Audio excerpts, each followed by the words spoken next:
Hello everyone, welcome back to another edition of my videos. Today I wanted to show you another 45 minute plus 45 seconds game on the Lichess 45-45 League. If you want to see another video on that and on these particular league, I do have another one. It's the second analysis video on my chess analysis playlist, and that was my last week game. This was my this week game, and this was against another strong player, probably similar rated to myself.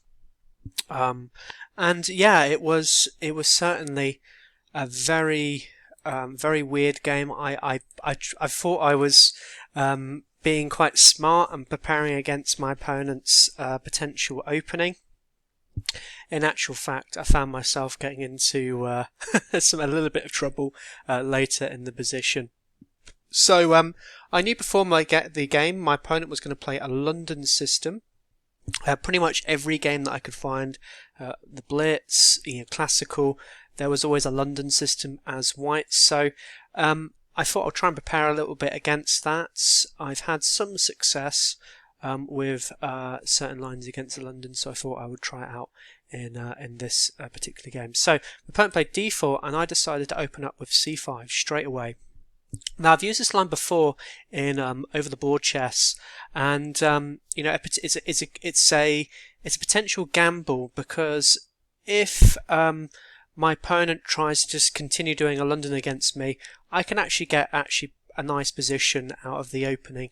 The only problem with this is that it can lead to a transposition. So if my opponent sees c5, they can actually play d5 here, and suddenly we go into a Benoni. Now I wasn't too annoyed if I went into a Benoni, because I've played Benoni before, so it wasn't the end of the world, but it's a transposition. So White gets a little bit of a space advantage. If I just show you the mainline position so you can kind of see that. So White gets a slight space advantage, but there's some definitely interesting complications. There's also ideas, instead of playing e6, I can play b5 and enter into a Benko gambit. That's a very, very interesting line that I could have considered as well during the game. Another line that can potentially be seen is the move e4, and would you believe it, we've now entered by a transposition to a Smith-Morrow gambit. And if I'm not actually that confident in playing a Smith-Morrow gambit or playing it as black, I can get myself into a bit of trouble. I myself play the Smith-Morrow gambit as white, so I probably would have been okay, but I know black can get into some early problems against this particular line, so it can be quite difficult to play. In any case, my opponent played c3, which this was the kind of move I was banking on. So my opponent just trying to stay in a London setup, and I thought, oh brilliant, I can now exchange off these pawns.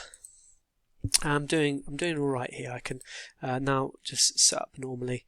Play bishop to f4, queen to b6, and now hitting this this b2 square. And here my opponent played a weird move. He played queen to c2 to try and hold on to the pawn. I guess there's not really anything else that they can play here apart from c2. They could also play b3, which has been seen, but that just creates a weakness. So I guess c2 was probably better. I was thinking about queen to b3 as another option, but I guess this also just lose the pawns, so I couldn't really do that. But queen to c2 is interesting, because now if I just capture this pawn, I'm totally losing, as this will be checkmate in one. So something I've got to be a little bit careful of. So I did obviously see that, thankfully, and otherwise this would be a very, very short video. And I played the move c6, and now I'm hitting this pawn on d4, so plays e3. So again, still on a similar, familiar looking London structure.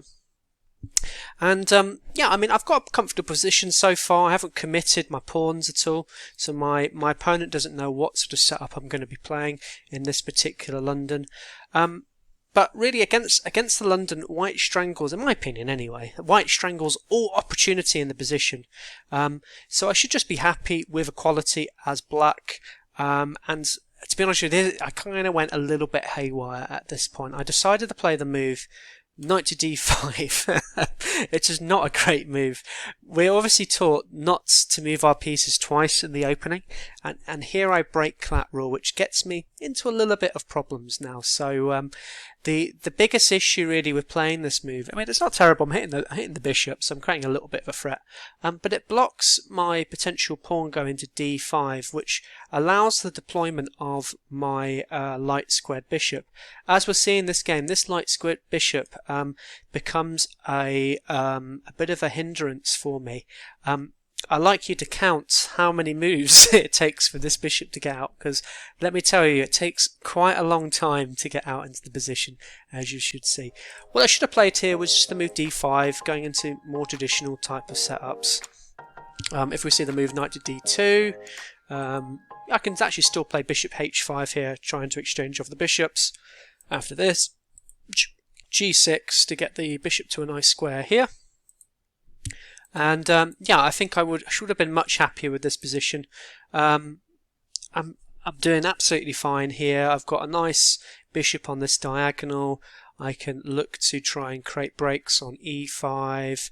I can just castle normally and maybe get my bishop to a nice square along here, or staying a little bit closer to home if I wanted to. So definitely a much better position than what was played. Anyway, knight to d5 was played, and okay, my opponent still needs to move the bishop, but now I've got a problem. As I say, how do I develop these bishops? I no longer have the option just to play d5, which allows the freedom to open up my bishop's diagonal. So yeah, this next move is, I mean, I played it. It was a move, but it wasn't a great move. So I played the move e6, and now my light square bishop is totally trapped here. I had the idea of just maybe getting my other bishop to b5 and throwing in a little bit of checks, and maybe justifying this poor deployment of this bishop. So I was hoping if he do something like this, I could maybe play bishop here, and I guess after a move like a3 I can actually still do that, just create a little bit of annoying pressure, nagging pressure. Maybe after a couple of exchanges, I think I'm doing alright here. I've got ideas even of just capturing this straight away. So I wonder why I can't just capture this. I guess that'd be a pawn sacrifice, I suppose. Knight to f3, b6. I haven't looked at this line, so I don't know. It's giving white plus 0.7 somehow, and I'm like, okay, now it's gone back to equality, so maybe it's not as good as I thought. But anyway, right. So going back, so e6, yeah. This is bad now. Okay, so a3 was played. This is actually quite a nice move. So it now stops me from playing my bishop, and a bit of a prophylactic move, and stopping any shenanigans here. Now here I played bishop to e7. I thought I'll deploy it somewhere and castle along this way.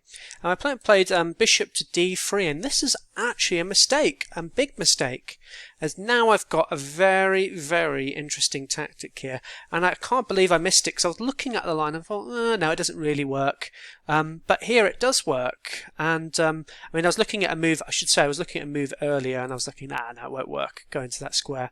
But now it does work with the bishop here, and the idea being I can play the move, instead of f5, which is what I played in the game, I can actually play c to b4, and the idea is after a takes on b4, by the way, both knights come into the square, both work, so either knight go in there. After a takes on b4, knight takes on b4, I'm now forking the bishop and the queen. I mean, okay, so what? My opponent plays queen to c3, getting out of the attack. I can capture now on d3, and after queen takes on d3, queen takes on b2, and this is the point. Where does the rook go? Wherever it goes, it's going to be captured. And to illustrate it, let's say it goes to so the best, just so you know, the best move according to the engines is actually rook to a3, and this just allows it to be captured. And white has to do this. If he plays the move rook to a5, which looks like a safe square, I've got bishop to b4, which comes with a check, and I win there. Another more interesting line is rook to a4. This is a bit of an interesting combination, continuation, as now I can play the move b5. A really, really deadly move is now wherever this rook goes, it's going to get captured. So if it goes again, as I say, to b5 again, I can now play bishop to b4 and then fork both pieces. So I was a little bit annoyed I missed that. Just goes to show how tactics are so vital to every position. So just don't make sure I miss those sort of things, especially when I had such a terrible position. I could have really relied on something like that. Okay, so bishop to d3. So I played f5. I didn't want e4 to be played. I was assuming that was going to be the next move, and I thought I'll just have to try and stop it, and maybe I can reroute the knight back here and just hope my opponent doesn't do any good moves. But again, easier said than done. So knight came here, and again I had the same threat again, and I missed it once again. So because I missed it, I played the move d6, and this was just to stop the knight coming to this e5 square. But just notice I've highlighted here just how bad my pawn structure is now. I've got two backwards pawns, and as the game progressed, this became a key feature in my position. Knight to c3 was played. I was very happy to see this move. It at least justified my terrible knight moves. So I captured this off, and I castled, and my opponent castled. So I wasn't too sure what to do here. I think I actually just need to sit back and do nothing. None of my pawn breaks work. The engine, funny enough, gives this position 0.2 for white, but it's just not a pleasant position to play as black here. As I say, these pawns just have to sit here, and I've just got to sit and defend the entire game. The best line according to the engines is queen to d8, which just looks terrible. I'll just show you an example line. Again, this is what I've just had. I've just chucked this into an engine and seen what it will say. But yeah, maybe queen to a2. Again, white doesn't need to make much of a rush in this position. Just play normal looking moves. I would play maybe a move like here. d5 can be played, which is very interesting. So after e5, it looks like I'm doing fine, but there's nice little tactics here now, and winning the bishop after I move the king. Okay, it's actually not losing for white, but I think white's position, it's not losing for black, but it's not a nice position to play as black at all. White's position looks a lot easier to play.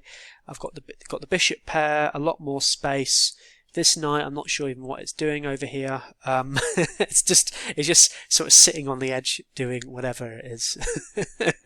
So definitely not a great position. So instead I just played queen to a5. I was just maybe hoping just to create some complications along these pawns and just sort of stymie white's development a little bit. But fb to b1 was played.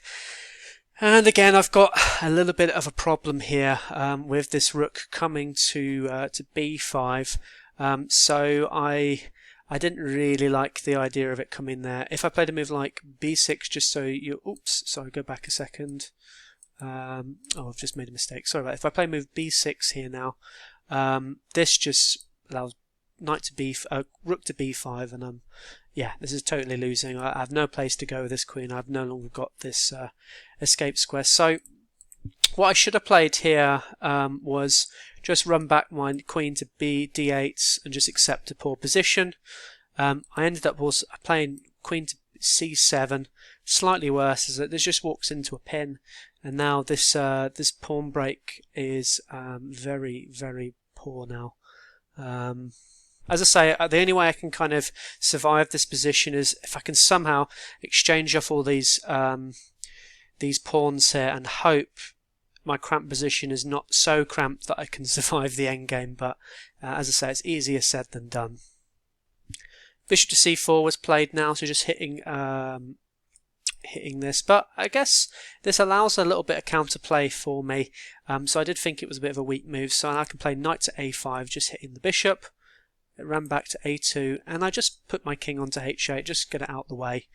So this pawn is no longer pinned. As I say, I'm still trying to hope I can get some counterplay at some point in the future. As I say, it's easier said than done. Easier said than done. So c4 was played. So a tightening, I guess, tightening the squeeze on my space now. He's threatening ideas of just coming c5, and then here I played bishop to f6. I think I was relying a little bit too much on tactics. I was hoping if like a move like d5 was played, I can just shake off this rook and be totally winning. So I wonder actually if it's actually all that winning even after this. Okay, yeah, so it's totally winning now for black, but it's a poor move because I'm now relinquishing the defense of d6. Rook came to c1. I thought I need to get out of this file now, and at least now I'm holding this this d pawn now. Rook came to there, so getting it off the dangerous diagonal. And I played b6, and I guess this had the idea of trying to stop this c5 push, and I was hoping to just get my bishop to an okay square and just get it developed. But now c5 is actually it's too quick for me now, and I get under some really bad pressure here now. So after I captured, there was a few more captures here. Queen captures, rook captures. After the opening of the position, it is clear that black's pieces are disorganized and dysfunctional. White's pieces come out of the position looking very strong. The material's still equal here, but the engine gives the position about plus 2.1, and I think that's just simply due to the fact that White's pieces are just much more better placed. He's also got the bishop pair as well. These two rooks are an absolute menace. This bishop's still not developed, and this knight, I don't know what it's doing over there. It's just being a knight, I don't know. So I had to play knight to b7. It's the only move in this position now. Rook to c7. Play knight to d8. Yeah, I don't know. I just have to try and get it into position. At least it's defending e6 here, so I thought I'll need to hold on to something in this position. Knight came to e5, and here I made the decision to capture here. I think in the position like this, I thought if I can just try and swap everything off, I can maybe force a draw. However, I've given up my only active piece in this position. So, but I'll be honest with you, the alternative wasn't that much better. Another move I could have played was rook to e1. I just didn't really want this knight starting to come into my position. It's an absolute menace on this square. He could also shore up a move like f4 in the future and maybe reroute the bishop around or something, I don't know. So, yeah, rook to d1, bishop to a6, rook d to d7. I'm in a near zugzwang here, and none of my pieces can really move. In actual fact, the computer gives the move h5 as the next move, which just clearly shows how atrocious my position is. h4. What do I play here now? I guess bishop to b5, rook coming to d4, rook to g8, just to sit there and do nothing. Rook to d6, bishop to e8. Just, I guess, trying to hold on. And actually now, white can just come after this pawn here now. I can maybe attack it off, but after a couple of swaps, yeah, white's up a pawn now. It's got potential passer, should be able to win this position. Much better placed pieces than I do.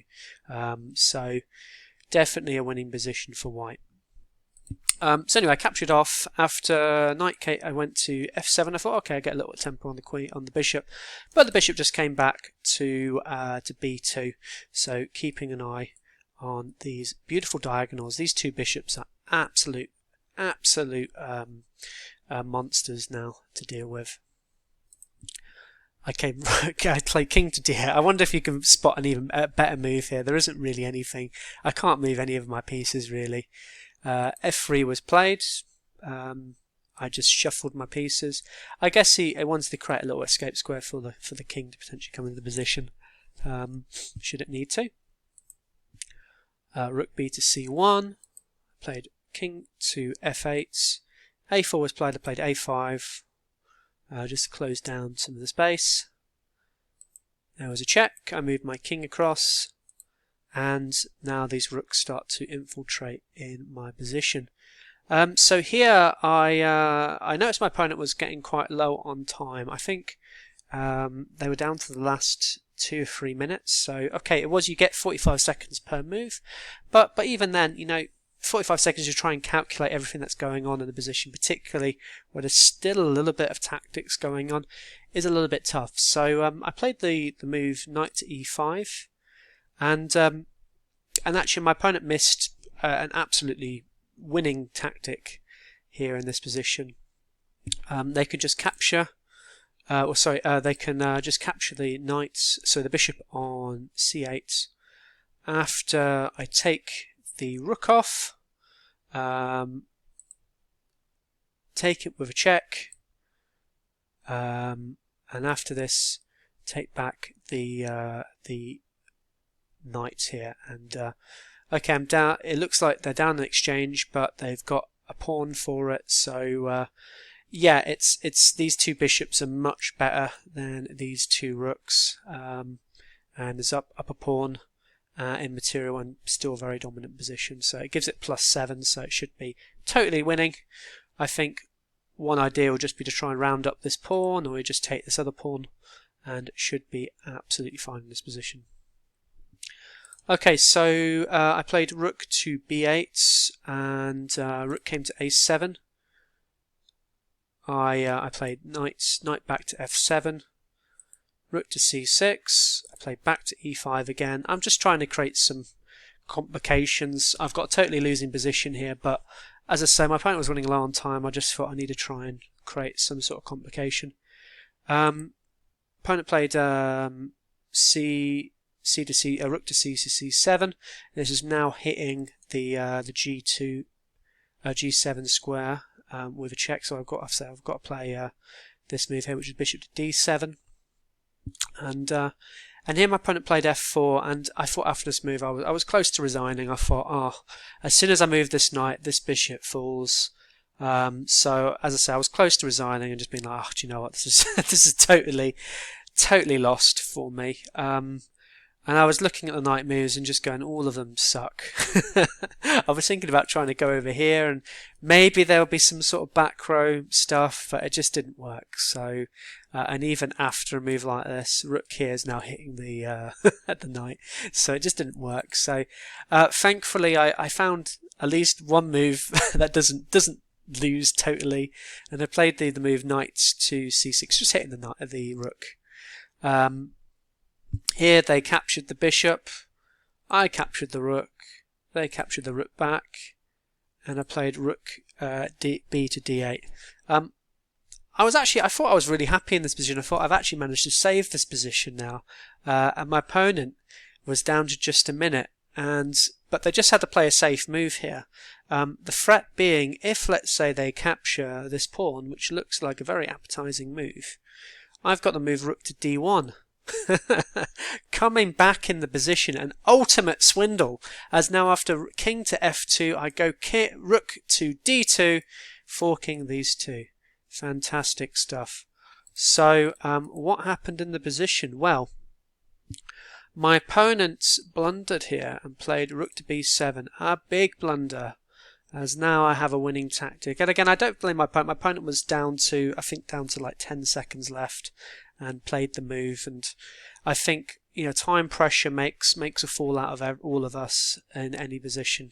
I've seen just some terrible blunders being made, and here, as I say, I've got a winning tactic here. Now I just do rook here, after king to f2 I played rook to d2, after king to f3 I captured the bishop, and now I've just got a winning position. I've got the piece back, and as if by magic, this position is now lost. The game continued, bishop to b2, now hitting this pawn on g7. But after this, I just played g6, and I guess my opponent may had some little complication with the rook coming here, but actually at this point my opponent just resigned. I was looking at things like rook to g7, maybe trying to create some complications, but it doesn't really work. I mean, I just moved my king over here. They can never capture this h7 pawn, as I just take this bishop. So they might want to play a move like, let's say instead of that, bishop to f6. I can do rook to c8, so trying to get onto this file here. After f7, running my rook away. I've still got to be a little bit careful, but I should have no difficulties converting this. Just so you know, the bishop has to come here just to stop this potential check. So that's why that happens. So rook comes to a7. This is just an example line I looked on an engine. So after this, I've got this nice e5 idea actually. So threatening. This is threatening checkmate in 1. If they try and just create some complications, trying to kick it away, they would have to capture. G5 would actually win the bishop here. So if they come over to here, this loses to. Ooh, actually, what does this lose?